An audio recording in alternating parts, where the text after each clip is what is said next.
Hey guys, I'm Hannah Schroeder and I will be reviewing Where Am I Eating by Kelsey Timmerman. Kelsey Timmerman goes to 5 places around the world and he documents all of this in this book. He goes to China, the Ivory Coast, Nicaragua, Colombia, and Costa Rica. And he goes to these places in order to learn more about where our food comes from. And all of these different locations, he experiences cultures and compares them to the United States. And then he gives us great details about his endeavors to allow us to go on the journey with him through the book. But we should know that when he travels, he doesn't just go to sightsee like most Americans. He goes to see exactly where the food on his kitchen table comes from and helps to tell us this story. He backtracks the trails of coffee, apples, bananas, chocolate, and lobster. And his main reason for writing this book is to help us as consumers realize all that is behind each food, which we undervalue, and make us realize how important that one piece of food is to the rest of the world.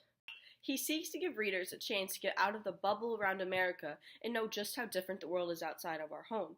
The food we consume here in America is just a part of our lives, whereas in these other nations, it is their lives. These natives work all their lives to harvest and supply this food to make money, which isn't even enough to sustain them, and this lack of sufficient funds keeps them under the poverty line. They work under treacherous conditions just because they have to, because they want to support their families. They don't have any other means of doing so. And I feel that people need to be aware of these situations, and I believe that this book is a perfect way to make people more aware of what they are eating. And this is a reliable source on the real story of how our food gets to our kitchen tables. Kelsey is reliable because he does not simply study these areas, but he becomes a participant rather than an observer. And he becomes a worker for the day and learns the trades of each job, and he usually works alongside these people to witness just what they do in their daily life. And he talks about how his muscles would ache and how he'd be sweating because he was actually really partaking in these tasks. And his fellow workers would have to help him often with these grueling tasks, as how often would he have had a machete in the United States?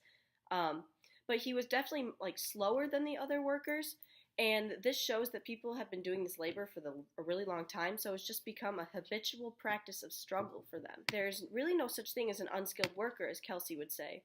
So after putting himself into the shoes of these workers, both literally and metaphorically, he becomes more reliable because he's experienced these worker struggles. And a point in this book that made me smile and realize how much I trusted him was when one man from Colombia made the observation that Kelsey does not take pictures of the laborers, but rather he takes pictures with the laborers. And that just shows another set of eyes that saw how much he got involved and how much research and heart he put into his journey. And this makes for a deeper experience. But of course, one must realize that it's not easy to have these kind of experiences. A layman cannot just go to Costa Rica and ask to be a banana laborer for the day. That's kind of not right, and people will never do that. But Kelsey identifies as himself as an American journalist.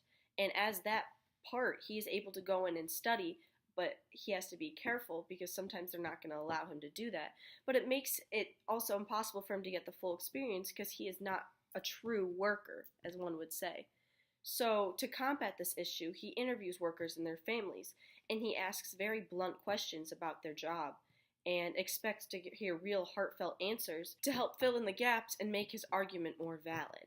Kelsey also makes his story a reliable one because of all the statistics and sources he presents throughout his book. He has sources on a total of 108 pages out of the whole 298 pages of the whole book, and I think that's crazy. That's a lot of sources. And on these pages, there could be one source or there could be 10 sources, but what I'm trying to say is he has a lot of information throughout his whole book to back up his whole argument. And he does have a wide range of sources. He has things from bloggers all the way to the official documents on the CIA website. And also, if you think about all these sources, they support his argument and make sure that it is completely transparent, so then you can go look up the stuff. He gives us the URLs to allow us to go look up this stuff and take initiative and go and research further on this information if we are curious.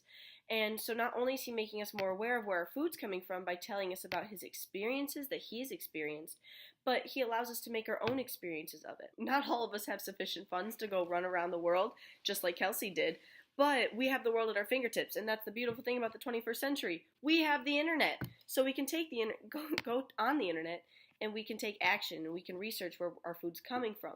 And he introduces us to this concept in this book.